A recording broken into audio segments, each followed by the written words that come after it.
Attendu depuis 2019, les projets de lancement d'appels d'offres sur les blocs pétroliers ouverts à l'exploitation dans les différents bassins sédimentaires de la République démocratique du Congo a été adopté au cours de la 48e réunion du Conseil des ministres du vendredi 8 avril 2022 à Kinshasa.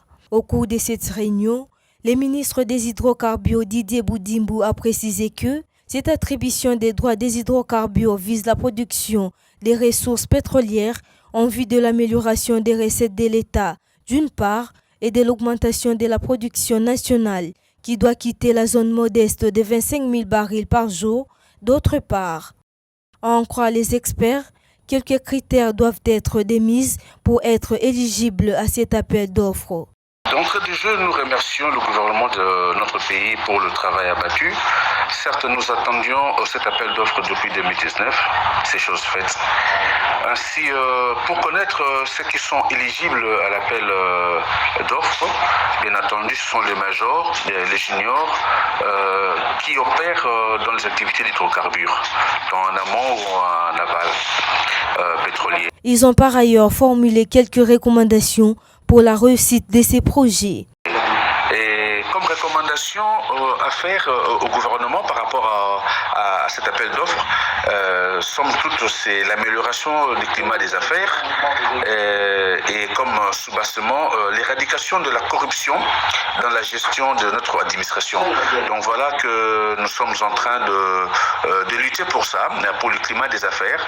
Sans un très bon climat des affaires, cet appel d'offres risquerait de faire fuir et personne, aucun major ne pourrait venir en RDC investir, et surtout que c'est un domaine qui est très capital et très stratégique.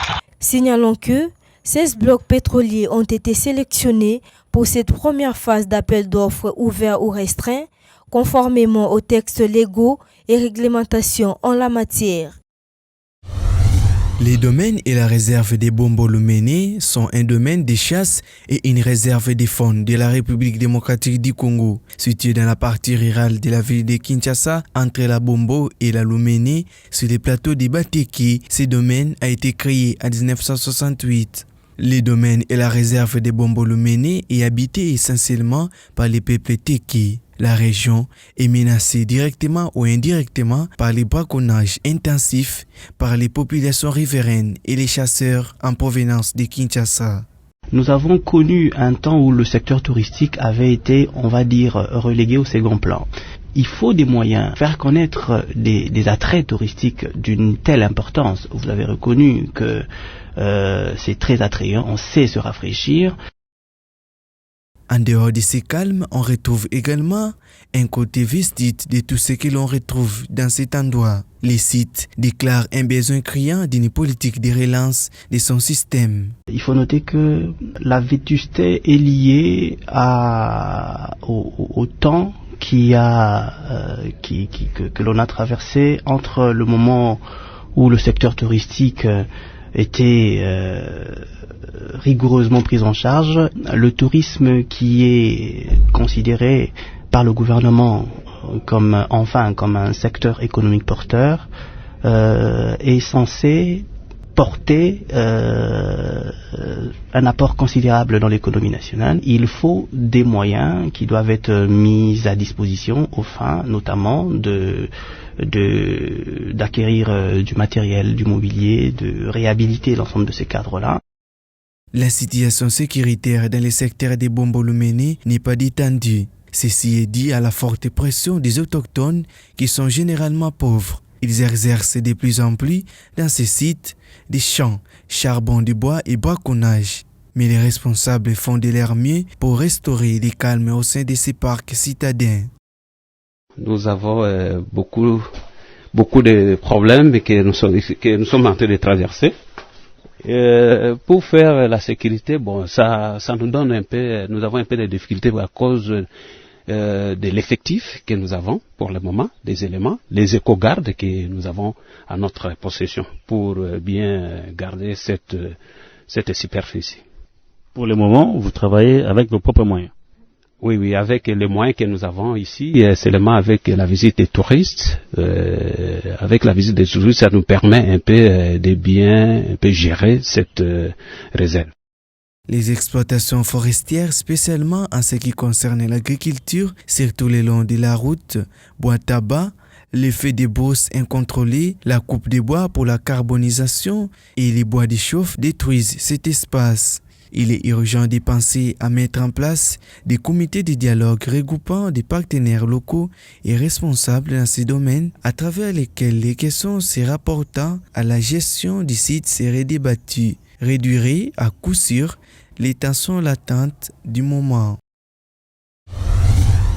L'évolution de procès contre le crime commis à l'encontre de la protection de la nature a été au cœur d'un café de presse organisé le 9 avril dernier par l'Institut congolais pour la conservation de la nature, ICCN, Parc national de Virunga à Goma. Au cours de ces assises, les experts de l'ICCN ont expliqué que les dossiers saillants dans ceux qui se rapportent à la participation au trafic d'espèces de la faune, à la culture dans le parc, à la pêche illicite et à la carbonisation ont été jugés le jour de l'audience foraine à Rutshuru du 18 au 27 mars de l'année en cours par les tribunaux militaires de garnison et des polices de Goma.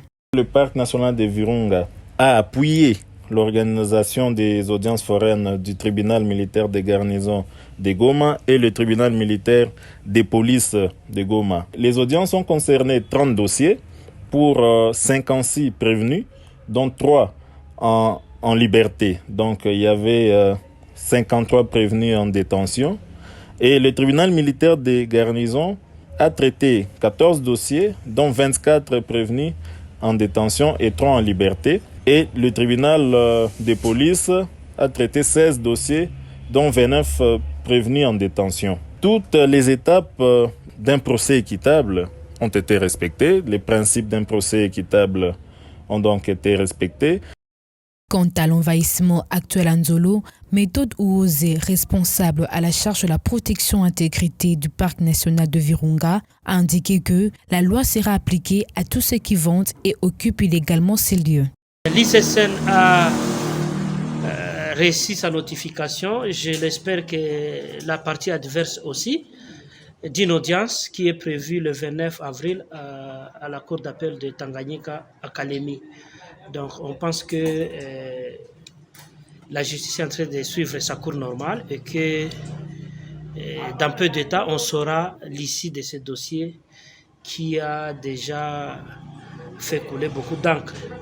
Donc tout ce qu'on peut demander aux communautés, c'est de ne pas continuer à se faire tromper, comme on l'a toujours dit, de rester vigilants face à ces équipes de soi-disant autochtones qui sont en train de vendre les terrains qui se trouvent dans une aire protégée. C'est vraiment punissable et on pense que la loi va s'appliquer et à ceux qui sont en train de vendre et à ceux qui sont en train d'occuper illégalement.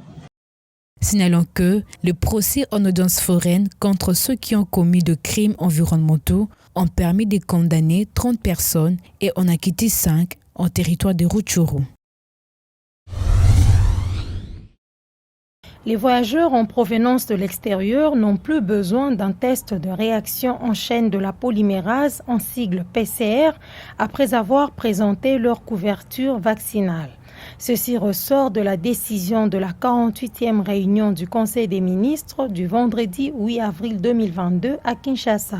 Au regard des difficultés que rencontrent plusieurs voyageurs de l'extérieur, le ministre de la Santé, Hygiène et Prévention a rappelé la décision du gouvernement qui indique, je cite, « Tout voyageur en provenance de l'extérieur du pays ayant la couverture vaccinale COVID-19 complète n'a plus besoin d'un test PCR », a dit le docteur Jean-Jacques Mbungani. À en croire les voyageurs de l'extérieur, leur demander un test en plus serait-il un moyen de remettre en cause les tests de l'Europe ou juste un moyen de soutirer de l'argent? Vetter.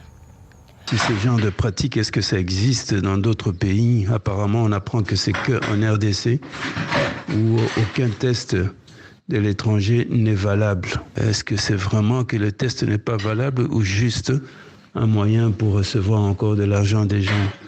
Donc c'est-à-dire que tous les autres tests du monde ne sont pas valables, il n'y a que les tests de la RDC. De sources sûres, les Congolais de la diaspora continuent à payer les tests PCR à l'aéroport international de Njili, même après avoir brandi les documents des tests de leur pays d'origine.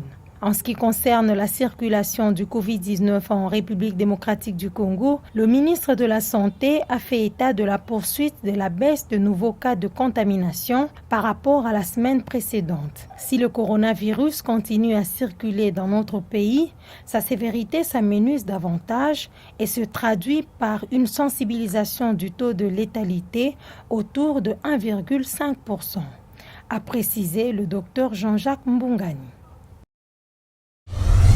Les infrastructures sanitaires des provinces sous état de siège sont dans un état défectueux. C'est ce qu'avait déclaré le ministre de la Santé, Hygiène et Prévention, le Dr Jean-Jacques Mbungani, au cours de la 42e réunion du Conseil des ministres tenue le 4 mars 2022 par visioconférence. Détruites par les groupes armés, ces infrastructures nécessitent une réhabilitation et une reconstruction, avait dit le Dr Jean-Jacques Mbungani au cours de cette réunion.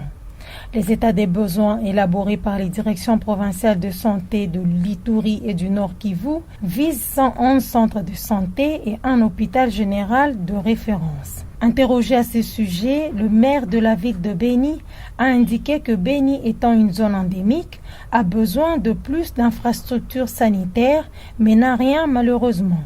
Le ministre a raison, à Beni, il n'y a rien. Il n'y a rien. Quand je dis il n'y a rien, il n'y a rien. Et nous avons besoin de ça. Si on peut intervenir dans ce sens-là, je ne peux qu'encourager son Excellence, Monsieur le Ministre. Beni, c'est une zone endémique, vous savez ça. Nous venons de faire, c'est pas moi, 100 jours d'Ebola ici. Heureusement, Dieu a fait grâce, c'est fini. Mais ça peut surgir encore, madame. Pour sa part, le maire de la ville de Butembo dit que ce projet est le bienvenu. Je ne peux qu'encourager. Moi, je suis sur le terrain ici. Et les informations que le ministre vous a données, il les a eues de nous, ici qui sommes ici. Nous ne pouvons qu'encourager tous ces projets-là. Dire est une chose, faire en est une autre. Il ne reste plus qu'à voir ce projet se matérialiser pour le bien-être des populations de ces contrées en proie de guerre. De ce fait, il est souhaitable que la sécurité soit renforcée dans cette partie du pays, car construire pour détruire ne sert à rien d'autre qu'au gaspillage.